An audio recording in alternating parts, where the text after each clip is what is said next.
The first thing that I got was resistance. You don't want to have a feeling where it's really juggling between two different worlds. Honestly, you don't have a choice. You have to basically adapt to what the time is basically giving you today.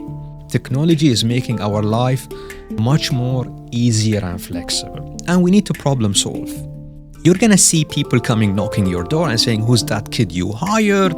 People really want to be heard and want to be included and want to be respected.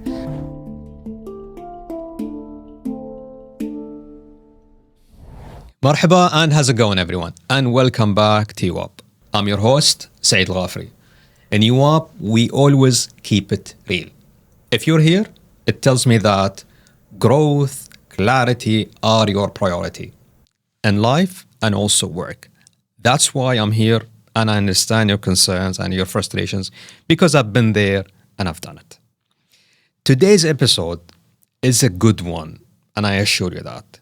It's one of the biggest leadership challenges in the modern workplace. It's all about managing people from a different age. I remember when I walked into the office when I was 23 years old, the first thing that I got was resistance. People were not really accommodating me because I was kind of a change, kind of a disruptance to what people used to do. So think of a multiple generational team as you've got the baby boomers who are very much into processes, and then you have the Generation X and Millennials and Generation Z and maybe Generation Alpha and Beta, and God knows what will come. Reality is you don't want to have a feeling where it's really juggling between two different worlds. And that's what leaders have today. The challenge is when you speak to leaders, they say, "Oh, it's all about age." But honestly, it's all about a mindset and the work style that you need to have and the values in place. Now, the good thing is you can navigate through that, but the change should come from you. All right? Why you want to do that? Because you want to really be productive and unstoppable, right? You feel it's easy, but it's not actually an actual fact. But honestly, you don't have a choice. You have to basically adapt to what the time is basically giving you today.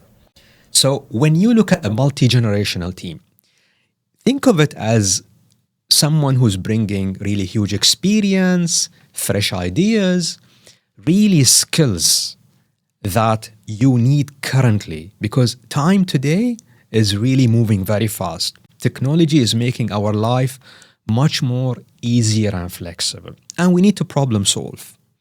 And the faster we problem solve, the better we basically do things at our company or your company. Now, don't think of having a multi-generational team as a friction. And that will be the case, by the way. You're going to see people coming knocking your door and saying, "Who's that kid you hired?" Or maybe someone young coming and telling you, "Why the hell do you have this guy here? He should be retired." But in actual fact, think of it this way. The people who are seasonal, who've been there, they bring experience, they bring hierarchy, and they bring really great processes. All right? The millennials, and I'm at the end of that, by the way, they thrive when it's about collaboration and purpose. Now, when you look at the current Generation Z, they really want speed, they want flexibility, and they want constant feedback. Now, when I talk about these behaviors, this tells you that it's important to adapt your leadership style. It's not about having a tension between someone who's right and who's wrong. All right? So reality here is what you need to do is adapt your leadership and adapt your style. Let me share with you a story. I shared with you when I joined the company. I remember when I joined. At that time, we were faxing request to quote. Wallahi, I swear to God, I used to stay until 8 p.m. just faxing. That process takes 4 to 5 hours. And one day I came to my manager, and I was the young kid, and the guys were telling me, "Yeah, you have to fax, you need to wait for the confirmation," for those who knows what fax is. And honestly, I was like, why don't we email that? Because at that time we could have scanned it and then email it. And in the beginning, and thank God my manager supported me, we did it. And it worked fantastic. My manager left the office at 4 p.m. I also had to leave earlier. See what happens when you have people, I mean, from a different really age-wise. It's all about values and targets and what you want to achieve. Let me share with you another story when I became a leader or a C-suite. I remember one young guy did a fantastic job, really fantastic. The savings were amazing. So I called the guy and I said, you know what? Good job, man. You did a fantastic job. Now his manager heard that. And this guy is very much into processes and all this and all that. And I know him very well.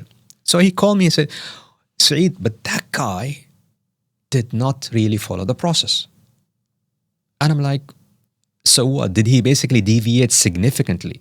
He said, no. I said, okay, why don't you go sit down with him, talk to him, and see how can you reach a compromise? And maybe it's time now we revise our processes. You see how it works. I mean, it's all about adapting that. So the key lesson here is how can you balance between two different communication and two different styles at work? Because at the end of the day, you want to avoid frustration and you really want to move on with projects. All right? So this is basically something that would really aim to have us find a common ground when we basically manage such teams. Now, the idea here is you have to lead, all right? But you don't want to lead in a frustration mood because some people really lose their mind. What you need to have a really great culture where values are very much accommodating everyone. Because at the end of the day, you need to think of these differences as a way that bring you diversity and it's a strength.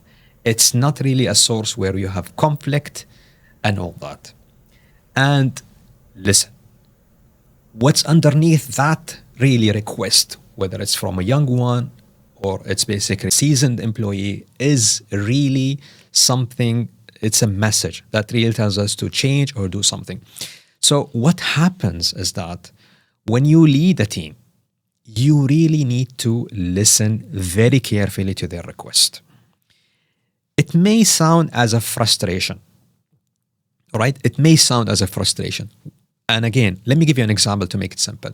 When you go into a formal meeting, what happened is that if you have a generation that really wants speed and wants flexibility, their response may be very much toned in a frustration way.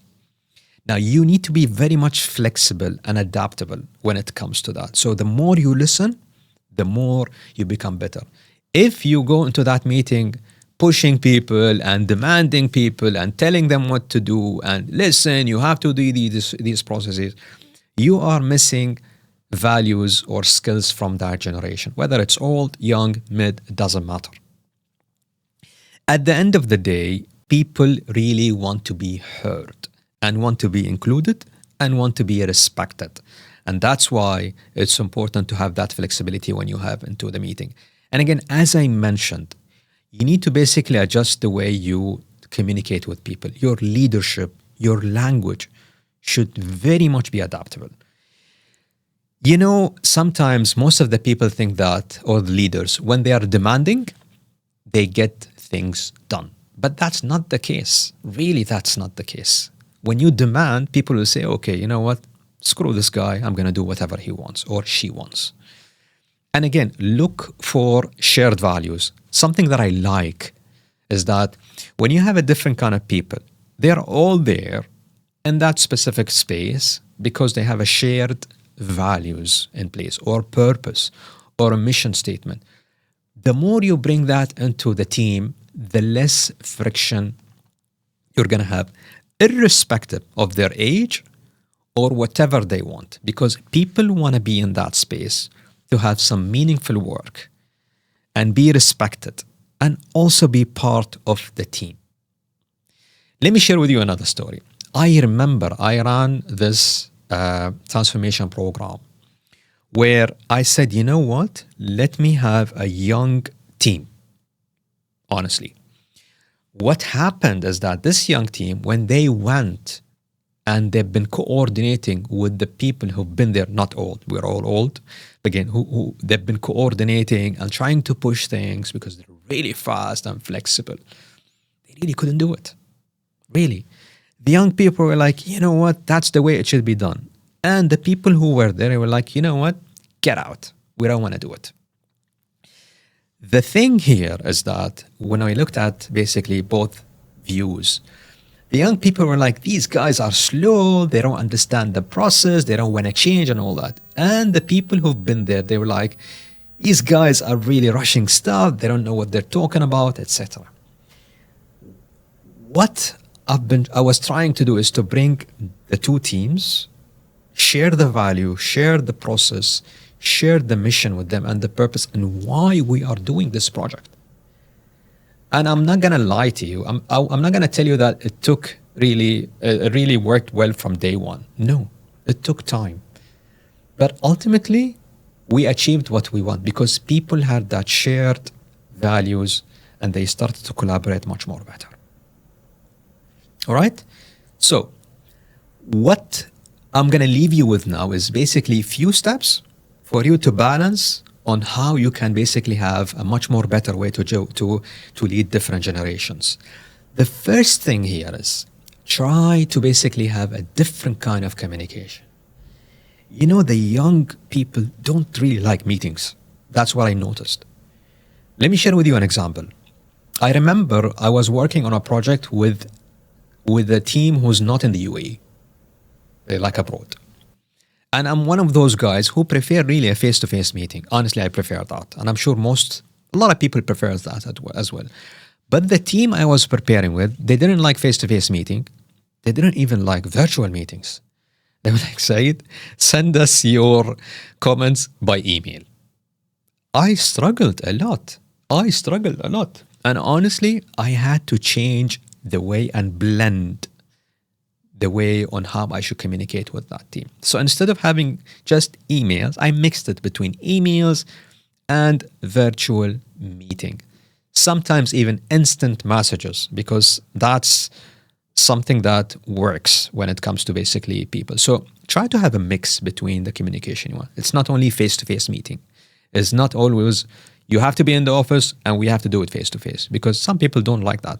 As long as the work is done, then it's fantastic. Step number 2, as a leader, look at your team. You will find people who have experience. You will find people who has really that innovation sense coming. So what you need to do is basically let the senior team mentor those expertise to that young team. And also let the young team share their innovation when it comes to technology and new approaches. It's just beautiful, man, when you think about it, when you have a mix between this and that. And the third thing, and the most important thing, is set clear expectations, targets, and accountability. You don't want to leave a room where you don't tell people what to do, right? You need to tell this person, you need to focus on that. This person need to focus on that. Set the expectation. Everyone should know that this project needs to be done on that specific day. No negotiation whatsoever after that. All right? Now, trust me, what happens is that the last step that I mentioned to you, it will happen. People will have a conflict. But once you are firm on the expectation, once you have the structure in place, then work will basically be moving on in a really great pace. Now, some of the things that I see, and I mentioned those, is that, we tend to have that stereotyping by generation. Not everyone wants to have an unlimited paid overtime. And not all these millennial or boomers or whatever you want to call them are lazy or they're slow or old mentality, Or, I heard some people say that they resist change. So it's not... Try to avoid that stereotyping because not all the people are the same. And honestly, be ready for any frustration. Be ready for that because you're going to have misunderstanding coming on.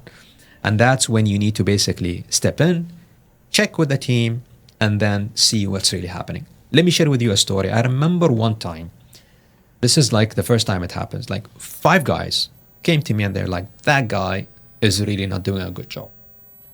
And I had to bring them in because the 5 guys were saying something and this guy was saying something. So reality is, it was very important that these people come together in a room, clear their differences, and then move on. So be alert for that. And what I see currently is that if you are really an old generation, you're just going to accommodate the old generation people. So you're very much going to accommodate people on one group. Try to avoid that because you don't want to have a dominating team really on the culture. All right? Now, just a quick recap. The first thing is when it comes to leading multi-generational team is understand the real needs behind the request. So understand what exactly is the request behind that from that different generation. Don't really push and then speed up your response. Have a multiple communication channels, as we said, emails, one-to-one meeting, virtual meetings, etc. And as a leader, the third thing is try to pair between experience and fresh ideas. The fourth thing here is avoid labeling or stereotyping. It's very important. The last thing here is, you will have to have a culture where it's adaptable and really inclusive. All right? Why this is so important? I'll tell you something. It's really the reality here. You don't have any other option. As you age in a company or the corporate life, you're going to have people coming because time changes. Time changed the way we work. Time changed the way we even interact with each other.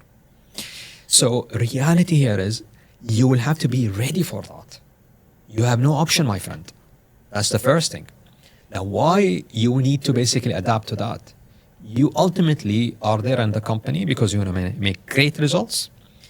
And your financial performance should be the key for your success. This is basically what people indicate.